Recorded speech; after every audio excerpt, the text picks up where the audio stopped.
Assalamualaikum warahmatullahi wabarakatuh dan salam sejahtera.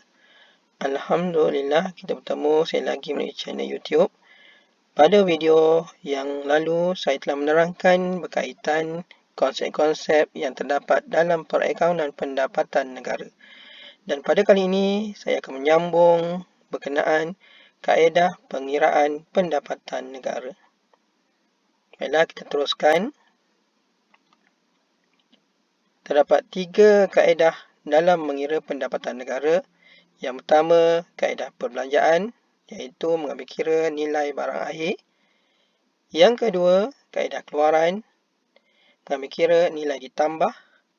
Dan yang ketiga, kaedah pendapatan, iaitu mengambil kira bayaran ke atas faktor pengeluaran.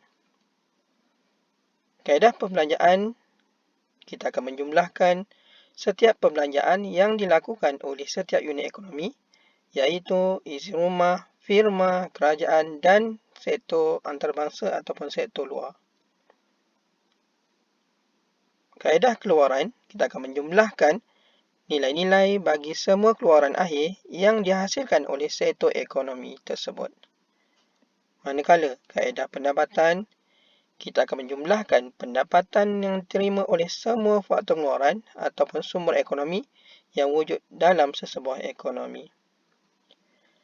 Ketiga-tiga kaedah pengiraan di atas akan memberikan nilai keluaran negara yang sama, di mana jumlah nilai keluaran negara pada satu tahun tertentu sebenarnya sama dengan jumlah perbelanjaan yang dilakukan oleh pengguna dan juga ia sama dengan jumlah pendapatan yang diterima oleh para pengusaha.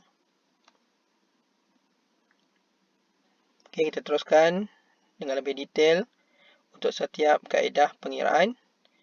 Kaedah perbelanjaan, di mana kita akan menjumlahkan setiap perbelanjaan yang dilakukan oleh setiap unit dalam ekonomi, iaitu perbelanjaan yang dilakukan oleh isi rumah, firma, kerajaan dan sektor antarabangsa.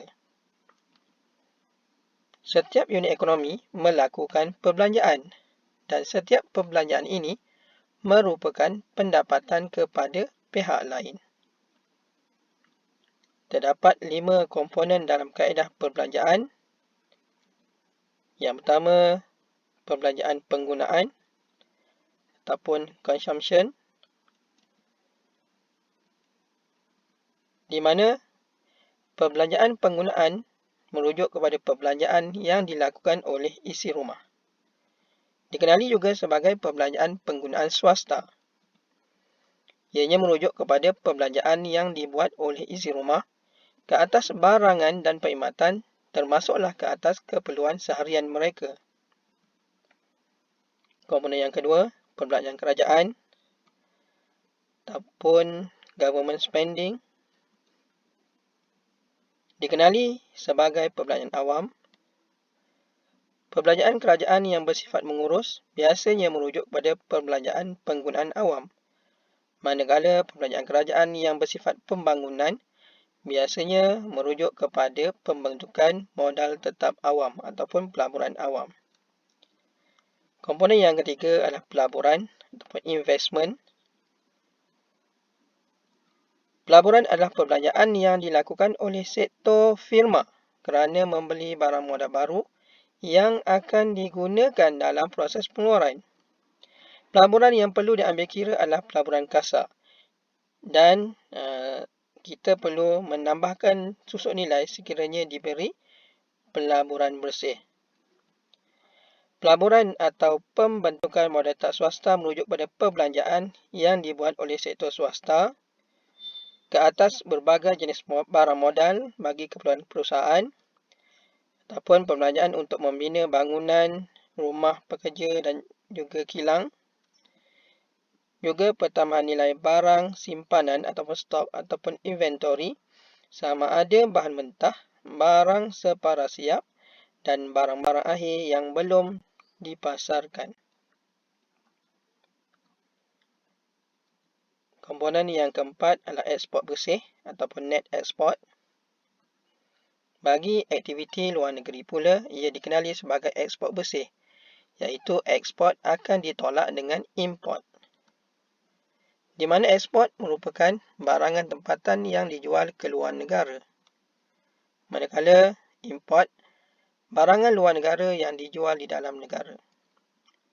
Dan komponen yang kelima adalah perubahan inventory, di mana inventory atau barang stok ialah barang akhir yang belum sempat dipasarkan atau barang separuh siap atau barang perantaraan yang masih dalam proses pengeluaran. Maka perubahan nilai stok perlu diambil kira semasa mengira pendapatan negara berdasarkan kaedah perbelanjaan. Perubahan nilai stok diperolehi dengan menolak stok di akhir tahun daripada stok di awal tahun, iaitu jumlah stok di akhir tahun perlu ditolak dengan jumlah stok di awal tahun. Ini sebagai contoh pengiraan perbelanjaan penggunaan ataupun C 1,000 juta, pelaburan yang kita nak adalah pelaburan kasar 1,200 juta, perbelanjaan kerajaan 900 juta, ekspor bersih 250 juta dan perubahan inventory 50 juta. Jadi kita perlu tambahkan ke 55 komponen, kita akan dapat 3,400 juta. Dan kita akan dapat KDNK-HP, iaitu keluaran dalam negara kasar harga pasaran.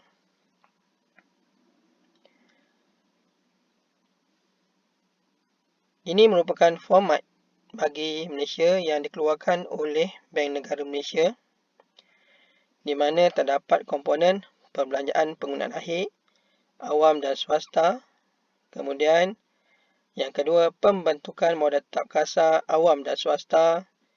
Yang ketiga, perubahan inventory. Yang keempat, ekspor barangan dan perkhidmatan. Dan yang kelima, import barangan dan perkhidmatan. Jadi dia agak berbeza berbanding dengan teori tadi, di mana dia tak ada perbelanjaan kerajaan. Sebenarnya ada, cuma dia yang awam ni, perbelanjaan penggunaan akhir awam dan juga pembentukan modal tetap kasar awam. Pembentukan modal tetap ni adalah pelaburan lah. Jadi yang kita tak nampak dengan jelas di sini adalah perbelanjaan kerajaan. Tapi dia ada, so dia ditunjukkan oleh yang ada awam lah. Perbelanjaan penggunaan akhir awam dan juga pembentukan modal tetap kasar awam. So apa yang kita perlu buat adalah kita tambahkan perbelanjaan penggunaan akhir awam dan swasta, maka kita akan dapatlah jumlah di atas dia. Contoh 160,342 tambah dengan 746,372 bagi perbelanjaan penggunaan akhir awam dan swasta, maka kita akan dapat jumlah dia adalah 906,714. So dia agak berbeza, di mana jumlah di atas dan kita tambahkan yang di bawah, jumlah dia terletak di atas. Sama juga dengan pembentukan modal tetap kasar. Cuma di sini ekspor dan import diasingkan, butiran nombor 4 dan nombor 5. Maka ekspor perlu ditolak dengan import. Maka kita tambah semua, maka kita akan dapat KDNK-HB. Pendapatan negara yang diperolehi melalui perhitungan kaedah perbelanjaan adalah KDNK-HP. Pendapatan negara adalah KNBKF. Maka penukaran daripada KDNK-HP kepada KNBKF perlu dilakukan. Jadi KDNK-HP kita nak tukar kepada KNK-HP. So tengok apa yang beza. Sama-sama HP, yang berbeza adalah KDNK dengan KNK. Maka kita tahu beza antara KDNK dan KNK adalah PFPLN. Kita tambahkan dengan PFPLN. Daripada KNK-HB nak jadi KNK-KF. So yang beza adalah HP dengan KF. KNK sama. Di mana apa yang kita perlu buat adalah perbezaan KNK iaitu HP dan KF adalah cukai tak langsung dan juga subsidi. cukai tak langsung perlu ditolak dan subsidi perlu ditambah. Dan daripada KNK-KF, kita nak jadikan KNB-KF, maka yang beza adalah satu KNK, satu KNB. KF tu dah sama. Jadi beza KNK, KNB adalah susut nilai. Jadi kita perlu tolak dengan susut nilai. Maka kita akan dapat KNB-KF, iaitu pendapatan negara. Baiklah, kita teruskan dengan kaedah yang kedua, iaitu kaedah keluaran ataupun nilai ditambah. Kita akan menjumlahkan nilai-nilai semua keluaran akhir yang dihasilkan oleh setiap sektor ekonomi, atau menjumlahkan nilai-nilai tambahan atau nilai ditambah yang terhasil dalam setiap peringkat proses pengeluaran dalam tempoh masa setahun. Jadi kita akan tengok melalui dua konsep. Satu nilai ditambah, satu lagi adalah kita tambahkan sektor ekonomi. So, nilai ditambah ialah peningkatan nilai barang setelah melalui proses pengeluaran dalam suatu kegiatan ekonomi tertentu. Kita tengok dulu untuk nilai ditambah. Contoh pengiraan nilai ditambah input di dalam negara. Terdapat keluaran, nilai keluaran dan nilai ditambah. Sebagai contoh, kita ambil untuk proses menyiapkan perabot jati, bermula daripada pokok jati, nilai asal adalah 100,000. So, ia dihasilkan dalam negara, maka dia bermula daripada kosong sehinggalah terhasilnya ditanamnya pokok jati, maka nilainya adalah 100,000. Pokok jati ditebang, kemudian dibawa ke kilang ataupun somer. Jadi dia akan jadi kayu bergergaji. So, nilainya sekarang dah jadi 200,000. Jadi terdapat pertambahan 100,000 daripada proses yang pertama kepada proses yang kedua, iaitu kayu bergergaji. Daripada kayu bergergaji, dia akan buat perabot jati, di mana nilai perabot jati setelah diproses menjadi 350,000, maka akan berlaku tambahan sebanyak 150,000. Dan setelah siap perabot jati, maka dia akan dijual di kedai-kedai perabot, maka nilainya adalah 450,000, bermaksud berlaku pertambahan sebanyak 100,000 lagi. Maka jumlah nilai barang akhir ialah 450,000 dan jumlah nilai ditambah juga adalah 450,000. Jumlah nilai barang akhir akan menyamai jumlah nilai yang ditambah. Semasa mengira pendapatan negara, kita harus mengambil nilai barang akhir, iaitu nilai bagi perabot jati dan bukannya nilai bagi barang-barang perantaraannya, seperti pokok jati, kayu bergergaji. Atau kita hanya mengambil kira jumlah nilai ditambah bagi setiap barang yang berlaku dalam proses penghasilan perabot jati tadi. Ini bermakna nilai keluaran yang akan diambil kira ialah 450,000. Proses di atas menunjukkan ia melibatkan 3 sektor ekonomi, iaitu pokok jati adalah dari sektor pertama, iaitu pertanian, kayu bergergaji dan perabot dari sektor kedua, iaitu perindustrian, dan kedai perabot adalah sektor ketiga, iaitu perkhidmatan. Jadi contoh-contoh bagi nilai ditambah ini perlu ada ketiga-tiga sektor ekonomi. Dan jika input tu dari luar negara, contohnya gandum, kita akan import, tidak ditanam di dalam Malaysia. So, kita import dengan nilai 12,000, maka untuk proses yang pertama, 12,000 ditolak dengan 12,000, maka kita akan dapat kosong, tiada nilai tambah. Di mana gandum diproses menjadi tepung gandum. So, nilai tepung gandum adalah 18,000.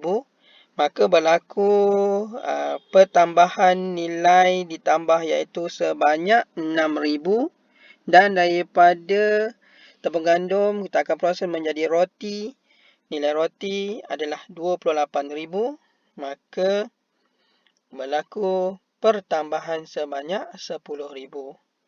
Dan yang terakhir, roti akan dijual di pasaraya dan nilainya adalah 2,000. Berlaku pertambahan sebanyak 2,000. Nilai 30,000 berlaku pertambahan sebanyak 2,000. Maka jumlah nilai barang akhir adalah 30,000. Tetapi nilai ditambah adalah 18,000 sahaja. Gandum adalah barang import. Jadi tepung gandum ialah barang perantaraan dan roti adalah barang akhir. Mengikut kaedah keluaran, yang dicampurkan ialah nilai ditambah yang bersamaan dengan nilai barang akhir iaitu roti ditolak dengan nilai barang import gandum. Iaitu 30,000 ditolak dengan 12,000, maka kita akan dapat 18,000. Jadi nilai gandum 12,000 mesti ditolak kerana gandum ialah barang import yang tidak dikeluarkan dalam negara. Nilai tepung gandum 18,000 tidak dicampurkan kerana tepung gandum ialah barang perantaraan. Proses di atas menunjukkan ia melibatkan 3 sektor ekonomi iaitu gandum import adalah dari sektor pertanian, sektor pertama. Tepung gandum dan roti dari sektor kedua iaitu perindustrian. Dan pasaraya adalah sektor ketiga iaitu perkhidmatan. Huraian tambahan. Apabila proses pengeluaran tidak melibatkan barang import sebagai input, jumlah nilai ditambah bersamaan dengan jumlah nilai barang akhir yang dikeluarkan dalam negara. Tadi 45,000, nilai barang akhir 45,000 dan nilai ditambah juga 450,000. Okey.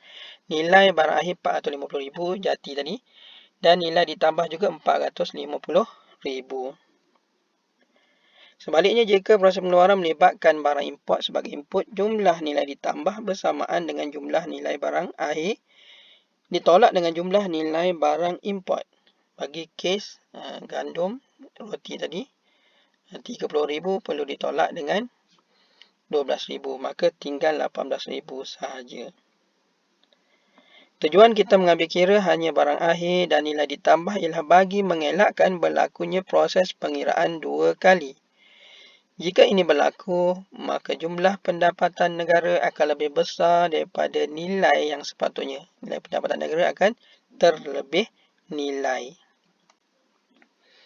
Okey, kita teruskan dengan cara kedua bagi kaedah keluaran, iaitu untuk ditambahkan ketiga sektor. Menjumlahkan nilai semua keluaran akhir yang dihasilkan oleh sektor ekonomi dalam sebuah negara bagi tempoh tertentu. Terdiri daripada 3 sektor.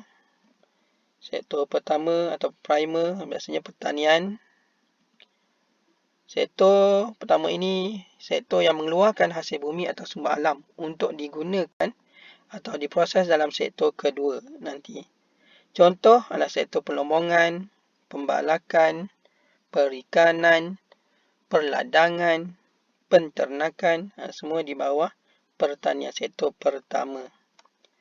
Sektor kedua, sekunder ataupun perindustrian, sektor yang memproses hasil keluaran sektor pertama supaya menjadi barang separuh siap dan juga barang siap. Contoh, sektor perkilangan dan pembinaan. Dan sektor ketiga adalah perkhidmatan, iaitu sektor yang menawarkan perkhidmatan ataupun barang tidak nampak. Contoh, kewangan, pengangkutan, restoran, peruncitan, perbankan. Bagi kes Malaysia, komponen cukai import akan diambil kira. Maka maksudnya di Malaysia kita perlu tambah dengan cukai import. Jadi pendapatan negara yang diperolehi melalui perhitungan kaedah keluaran adalah KDNK HP juga. Sama dengan kaedah perbelanjaan, kita tambah ketiga-tiga sektor. Sektor pertama, sektor kedua dan sektor ketiga ditambah dengan cukai diimport, cukai import, kita akan dapat KDNK HP. Ini adalah format yang digunakan oleh Malaysia, yang dikeluarkan oleh Bank Negara Malaysia. Sektor pertama, tambah pertanian, tambah perlombongan dan kuari, kita akan dapat jumlah di atasnya 192,612. Begitu juga bagi sektor kedua, kita tambah, kita dapat jumlah dia. Dan sektor ketiga, ditambahkan dan kita akan dapat jumlah. Okay, dan perlu ditambah dengan cukai import 16384. Maka kita akan dapat KDNK HP 1168444. Okay, sama dengan kaedah perbelanjaan, pendapatan negara yang diperolehi melalui perhitungan kaedah keluaran adalah KDNK HP. Jadi pendapatan negara adalah KNBKF, maka penukaran daripada KDNK HP kepada KNBKF perlu dilakukan. Okay, sama macam kaedah perbelanjaan. Cuma ini adalah untuk kaedah keluaran. KDNK HP nak jadi KNK HP, yang beza adalah KDNK dengan KNK disebabkan oleh PFBLN, maka kita perlu tambah. Yang kedua, KNK HP nak jadi KNKKF, KNK dah sama, yang beza adalah HB dan juga KF. Jadi beza HB KF adalah disebabkan oleh cukai tak langsung dan juga subsidi, maka cukai tak langsung perlu ditolak dan subsidi perlu ditambah. Daripada KNK KF nak jadi KNB KF, KF tu dah sama, yang beza adalah KNK dengan KNB. Jadi beza KNK KNB adalah disebabkan oleh susut nilai, maka perlu ditolak dengan susut nilai. Okey, selesai untuk kaedah keluaran. Kita terus dengan kaedah pendapatan, iaitu jumlah pendapatan negara yang dikira dengan menjumlahkan pendapatan yang diterima oleh semua faktor-faktor pengeluaran yang wujud dalam ekonomi. Terdapat 4 jenis faktor pengeluaran dalam sebuah ekonomi, iaitu meliputi buruh, tanah, modal dan usahawan. Okay, di mana kita tahu buruh, kita ada buruh, tanah, modal dan usahawan, di mana buruh akan dapat upah ataupun gaji. Okay, tanah akan dapat sewa. Modal akan dapat bunga. Dan usahawan akan dapat untung. Okay, ini adalah pendapatan kepada faktor-faktor pengeluaran. Jadi, terdapat 5 komponen dalam kaedah pendapatan. Yang pertama adalah gaji ataupun upah, iaitu pendapatan yang diterima oleh faktor buruh. Ia termasuk caruman KWSP. Maka semasa mengira pendapatan negara, elemen tersebut iaitu KWSP boleh diabaikan. Maksud kita akan ambil gaji dan upah tu dah termasuk KWSP. Yang kedua adalah sewa. Sewa merupakan pendapatan yang diterima oleh harta-harta tetap seperti tanah dan bangunan. Yang ketiga, bunga bersih. Bunga merupakan pendapatan kepada pemilik modal. Bunga bersih tidak meliputi bunga atas pinjaman pengguna dan bunga atas pinjaman kerajaan. Bunga atas pinjaman pengguna iaitu pendapatan yang diterima oleh pemilik modal kerana meminjamkan modal mereka kepada pengguna untuk membeli barang tahan lama seperti kereta. Manakala bunga atas pinjaman kerajaan merupakan pendapatan yang diterima oleh pemilik modal kerana meminjamkan modal kepada kerajaan untuk perbelanjaan kerajaan yang tidak melibatkan proses pengeluaran barang dan perkhidmatan.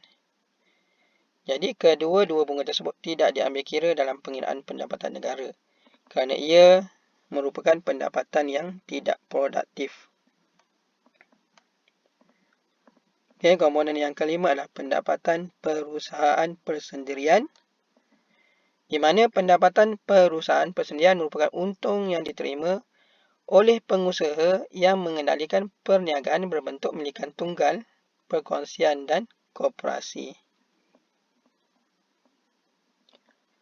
Manakala komponen yang kelima iaitu keuntungan syarikat, iaitu keuntungan syarikat adalah untung yang diterima oleh usahawan yang mengendalikan perniagaan yang berbentuk syarikat-syarikat awam. Jadi pendapatan perusahaan persendirian iaitu ataupun PPP dan juga keuntungan syarikat ialah pendapatan yang diterima oleh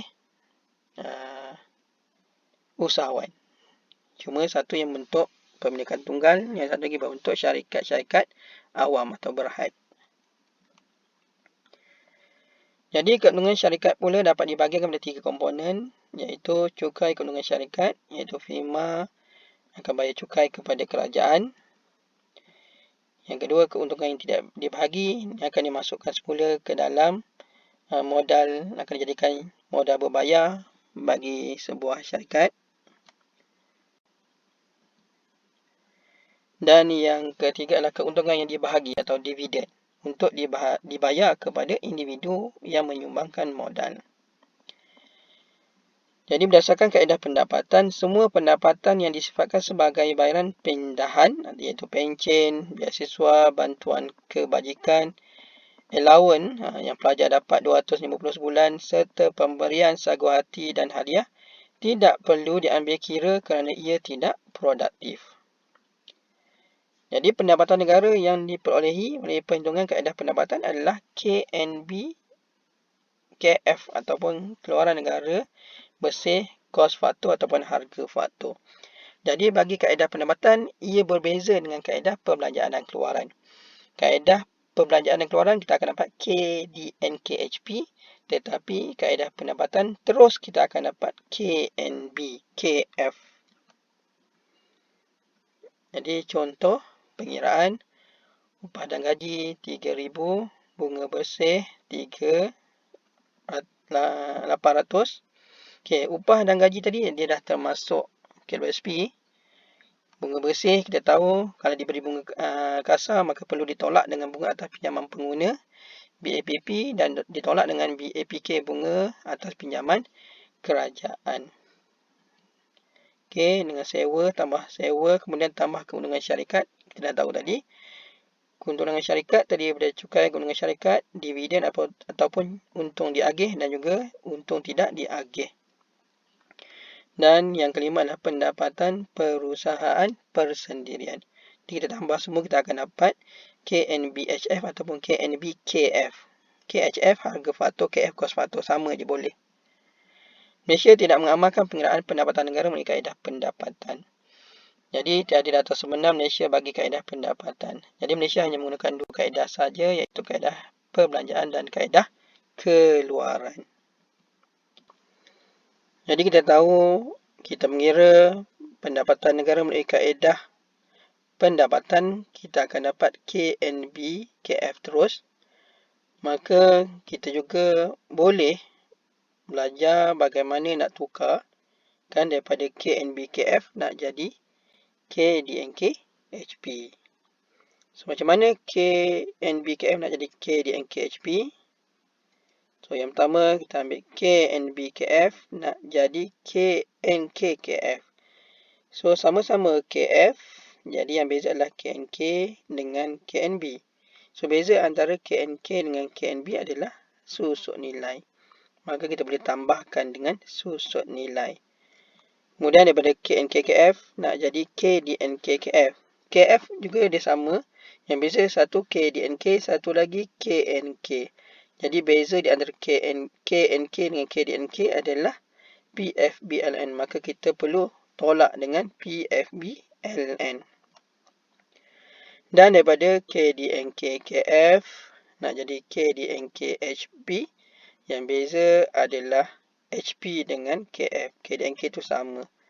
Jadi apa yang kita perlu buat adalah tambahkan dengan cukai tak langsung dan tolak dengan subsidi. Beza antara HP dan KF adalah cukai tak langsung dan subsidi. Okay, Alhamdulillah selesai bagi penerangan berkaitan dengan kaedah pengiraan pendapatan negara. Semoga video ini dapat membantu pelajar untuk faham dengan lebih baik. Sekian, terima kasih.